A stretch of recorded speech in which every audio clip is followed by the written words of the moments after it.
Hello everyone, welcome back to my channel. কেমন আছো তোমরা সবাই? আশা করি সবাই সুস্থ আছো, ভালো আছো। তো আজকের এই ভিডিওটা হলো আমার অমৃতসর ট্রিপের পার্ট 2।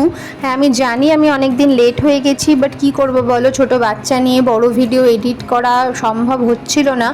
অনেক কষ্টে এটা এডিট করে আমি রেডি করেছি তোমাদের জন্য। তো যে কথায় বলে না, it's better late than never, তো সেরকমই ব্যাপার। তো ভাবলাম যে ভিডিওটা অনেকটা দেরি করে হলেও আপলোড করি। আশা করি তোমাদের এই ভিডিওটা দেখতে ভালো লাগবে। এই ভিডিওতে তোমরা দেখতে পাবে যে আমরা অমৃতসরের ডে 2 কীভাবে কাটিয়েছি, কোথায় কোথায় ঘুরেছি, কিভাবে সময় কাটিয়েছি সেটাই।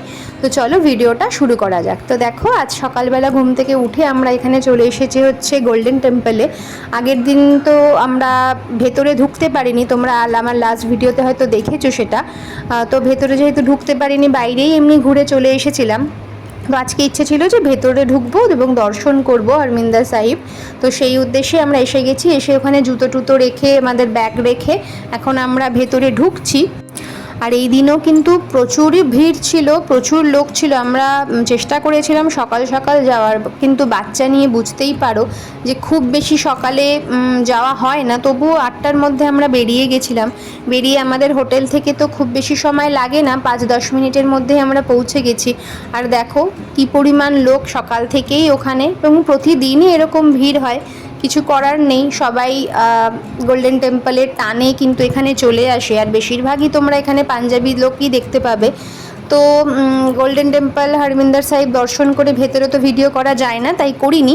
করে আমরা এখানে চলে এসেছি হচ্ছে ব্রেকফাস্ট করতে। এখানকার এই আরেকটা ফেমাস জায়গা, এটা হচ্ছে রাম প্যাটি কুলচা। এটাও আমরা ইউটিউব ঘেটেই বার করেছি। তো সেইখানে চলে এসেছিলাম হচ্ছে এখানকার কুলচা খেতে। আগের দিন তো কুলবন্ত সিংয়ের কুলচা খেয়েছি। তো দেখো, এটা হচ্ছে রাম প্যাটি কুলচা।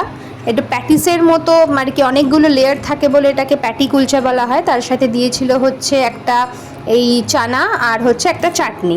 এটাও কিন্তু বেশ ভালো খেতে ছিল। তো তোমরা যদি অমৃতসর যাও অবশ্যই এটা ট্রাই করো। তারপরে আমরা এখানে চলে এসেছিলাম হচ্ছে গুরদাস রামের জিলেবি খেতে। সেটাও এখানকার একটা ফেমাস দোকান। খুবই ভালো জিলিপি, যেটা কলকাতায় পাওয়া যায় না যে ধরনের জিলিপি, খুব সুন্দর। আর তারপরে এখানে আমরা এসেছিলাম হচ্ছে লস্যি খেতে, আহুজা লস্যিতে। তো লস্যি টাস্যি খেয়ে আমরা চলে এসেছিলাম হোটেলে, এবং হোটেলে এসে আমরা রেস্ট নিচ্ছিলাম। আর রিয়ানের বাবা সেই সময় ওখানে গেছিলো হচ্ছে দুর্গিয়ানা টেম্পল বলে, এখানে একটা টেম্পল রয়েছে, হনুমানজির মন্দির আছে তার পাশেই। তো সেইখানে গেছিলো। আমি আর রিয়ান যাইনি, যেহেতু রিয়ান খুবই ছোট, ওর একটু রেস্টের প্রয়োজন ছিল, তাই রিয়ানকে নিয়ে আমি হোটেলে ছিলাম। আর রিয়ানের বাবা তোমাদের জন্য কিন্তু এটার ভিডিওটা করে নিয়ে এসেছে। এখানে দেখো রাধা কৃষ্ণের মূর্তি রয়েছে। এই মন্দিরটাও খুব সুন্দর। আমি আগের বার যখন এসেছিলাম তখন গিয়েছিলাম, কিন্তু এইবার আর যেতে পারিনি। যাই হোক, তারপর রিয়ানের বাবা ফেরার পর আমরা রেডি টেডি হয়ে এখানে বেরিয়ে পড়েছি হচ্ছে সন্ধেবেলা একটুখানি ঘুরবো বলে। সন্ধে না, বিকেলবেলা, তখনও সন্ধে হয়নি, ওই 4টে 4:30 বাজছিল। আমি, রিয়ান আর রিয়ানের বাবা কিন্তু এখানে বেরিয়ে পড়েছি টোটো নিয়ে। ইচ্ছা আছে একটুখানি জালিয়ানওয়ালা বাগটা দেখার, কারণ লাস্টবার আমার দেখা হয়নি। আর রিয়ানের বাবা আগের দুবার এসেছিলো, ও দেখেনি। তো ভাবলাম কি যে এবার একটুখানি জালিয়ানওয়ালা বাগটা মানে দেখা যাক, একটুখানি ভেতরে ঢুকবো। তো সেই উদ্দেশ্যে আমরা একটু তাড়াতাড়ি বেরিয়ে পড়েছি। বেরিয়ে পড়ে এখান থেকে এখন হাঁটতে হাঁটতে যাচ্ছি।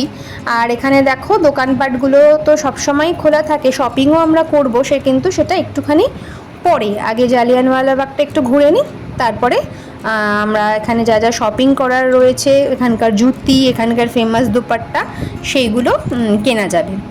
তাই সেই উদ্দেশ্যেই আমরা এখন যাচ্ছি। তো দেখো, আমরা এখানে এই যে জালিয়ানওয়ালা বাগ পৌঁছে গেছি। এখানে এটা হচ্ছে এন্ট্রান্স, এরকম সাইডে এরকম সুন্দর আর কি মূর্তি এরকম করা রয়েছে দুধারে, আর মাঝখান দিয়ে এই রাস্তা। তো আমরা আস্তে আস্তে এখন হেঁটে যাচ্ছি। এখানেও কিন্তু বেশ লোক ছিল।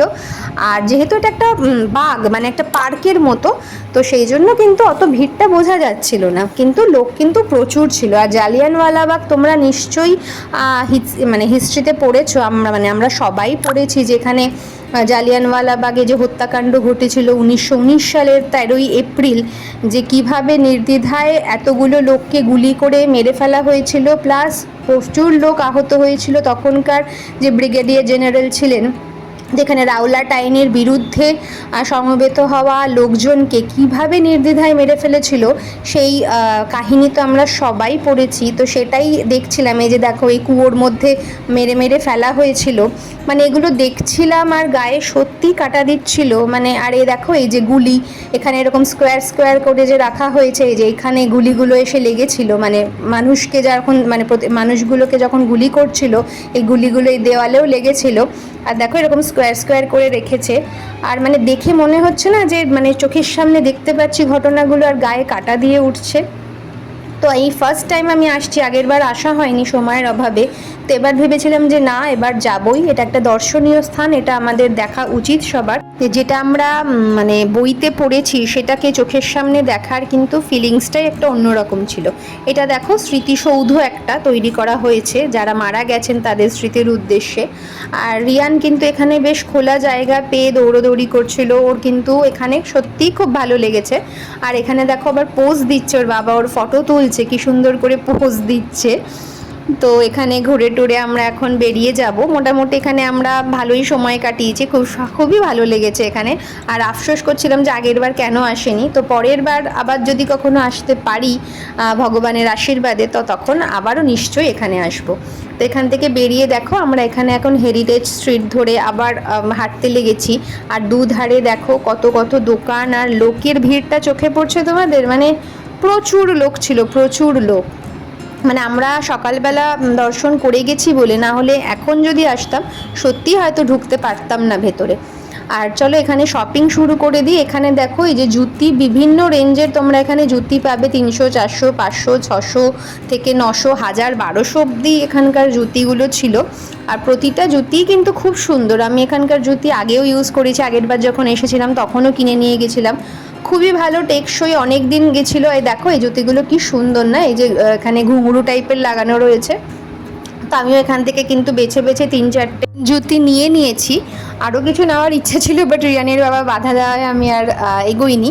আর এখানে দেখো এমনি চপ্পলও এখানে তোমরা পেয়ে যাবে, খুব সুন্দর সুন্দর ডিজাইনের ছিল। আর এখানে সেই কাড়া, যে ছেলেরা, যেখানকার ছেলে কেন মেয়েরাও পরে, সবার হাতেই একটা করে এরকম কাড়া থাকে। তো আমি রিয়ানের জন্য একটা খুঁজছিলাম যে ওর সাইজের কাড়া যদি একটা পাই তাহলে নেব। আর এখানে বিভিন্ন এরকম সোভিনিয়ার তোমরা পেয়ে যাবে, যদি তোমরা কাউকে গিফট করতে চাও তাকে দেওয়ার জন্য বিভিন্ন ম্যাগনেট, শো পিস, এরকম আরও অনেক কিছু। তো তোমরা গিফট পারপাসে কিন্তু এখান থেকে জিনিসপত্র আরামসে কিনতে পারবে। তো এটাই হলো, দেখো এই যে পুরো চত্বরটা প্রচুর দোকান, তোমরা যে কোনো দোকানে ঢুকবে বিভিন্ন জিনিস তোমরা পাবে, মানে মনের মতো একদম তোমরা পেয়ে যাবে। তো এসব কেনাকাটি তো টুকটাক করলাম। তারপরে এখানে দেখলাম রিয়ান আর ওর বাবা এখানে দাঁড়িয়ে দাঁড়িয়ে কুলফি খাচ্ছে। তো এখানে আমিও চলে গেলাম, যে ভাবলাম যে আমিও একটা কুলফি খাই। এবং এই কুলফিটাও কিন্তু খুব টেস্টি ছিল, মানে একদম পিওর দুধ দিয়ে যে বানিয়েছিল সেটা বোঝা যাচ্ছিল খেয়ে। কুলফি তো খাওয়া হয়ে গেল, তারপরে ভাবলাম আরেকবার গোল্ডেন টেম্পলের ভেতরে ঢুকি। আসলে এখানে মানে যতক্ষণ থাকি প্রত্যেকটা সময় মনে হয় কি যে যাই আরেকবার ঘুরে আসে, আবার কবে আসা হবে, আবার কবে দেখা হবে।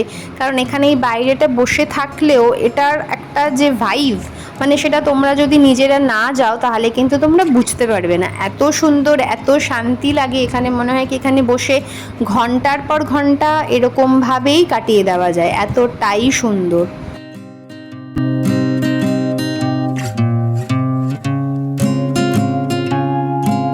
ভেতরে বেশ কিছুক্ষণ সময় কাটানোর পর আমরা বেরিয়ে পড়েছি এখান থেকে। দেখো এই দোকানটা, এখান থেকে আমরা একটুখানি পাঁপড়, বড়ি, তারপরে বিভিন্ন হজমি, আমসত্ত্ব এইগুলো কিনেছিলাম। তো এখানে এই জিনিসগুলোও কিন্তু খুব ভালো পাওয়া যায়। আর পাঁপড় তো স্পেশালি তোমরা অমৃতসর গেলে নেবেই নেবে।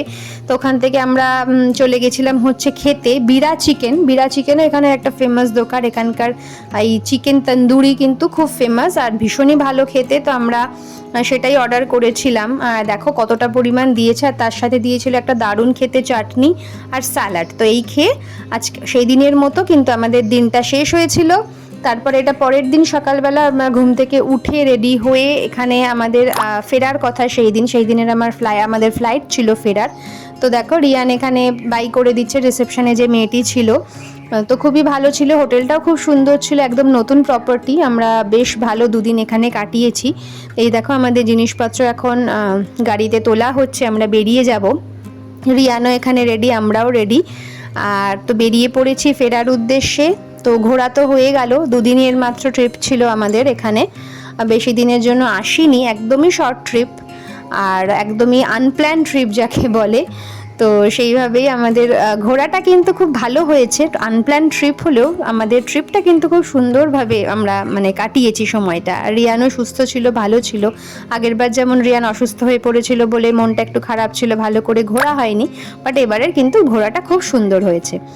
তো এবারে আমরা এয়ারপোর্টে ঢুকে পড়েছি, ঢুকে পড়ে সমস্ত ফর্মালিটিস কমপ্লিট করে এখানে ওয়েট করছিলাম আমাদের ফ্লাইট ওই দিন একটুখানি ডিলে ছিল, তো এখানেই ওয়েট করছিলাম সেই জন্য। আর ওয়েট করতে করতে রিয়ান ঘুমিয়েও পড়েছিল, তো আমাদের বোর্ডিং টাইম যখন হয়েছিল তখন রিয়ান কিন্তু দেখো ঘুমিয়ে পড়েছে। আবার ফ্লাইটে উঠেও আবার উঠে গেছিলো, উঠে এখানে বিস্কিট খাচ্ছে আর বাবাকেও একটু খাইয়ে দিচ্ছে, মানে আলাদাই ভালোবাসা।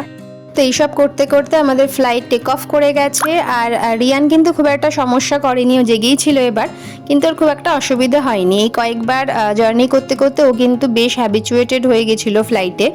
তো মানে প্রথমবার আমরা যতটা ভয়ে ছিলাম, এবার কিন্তু সেরকমভাবে কোনো প্রবলেম হয়নি। তো দেখো এখন আমরা সুন্দর মেঘের মধ্যে দিয়ে ভেসে যাচ্ছি, আর এই দৃশ্যটাকে কি বলবো, মানে এক কথায় অপূর্ব ছাড়া আমার আর কিছু বলার নেই। তো এইভাবে আমরা কিন্তু ল্যান্ড হয়ে গেছি, ল্যান্ড হয়ে এখানে আমাদের ট্যাক্সিও চলে এসেছিল। তো এখন হচ্ছে বাড়ি ফেরার কথা, আজ দেখতে দেখতে আমরা বাড়ির কাছাকাছি চলেও এসেছি। তো কোথাও বেড়াতে যেতে যতটা ভালো লাগে আর সেখান থেকে ফিরে আসতে আমার কিন্তু ততটাই ভালো লাগে। মানে কোথাও বাইরে গেলে বেশি দিনের জন্য আমার কিন্তু ভালো লাগে না, মনে হয় কতক্ষণ বাড়ি ফিরবো। এই যে দেখো বাড়ির চেনা গলি, চেনা জায়গা, এটারও কিন্তু একটা আলাদা মজা আছে। তো তোমরা কারা কারা আমার সাথে এগ্রি করো আমাকে অবশ্যই জানিও। তো দেখো বাড়ির গলিতে ঢুকে গেছি, বাড়ি জাস্ট ঢুকবো করছি। তো আজকের এই ভিডিওটা এই পর্যন্তই রাখছি। আই হোপ তোমাদের এই ভিডিওটা দেখতে ভালো লেগেছে। আবারও তোমাদের সাথে দেখা হবে নেক্সট ভিডিওতে। Thanks for watching.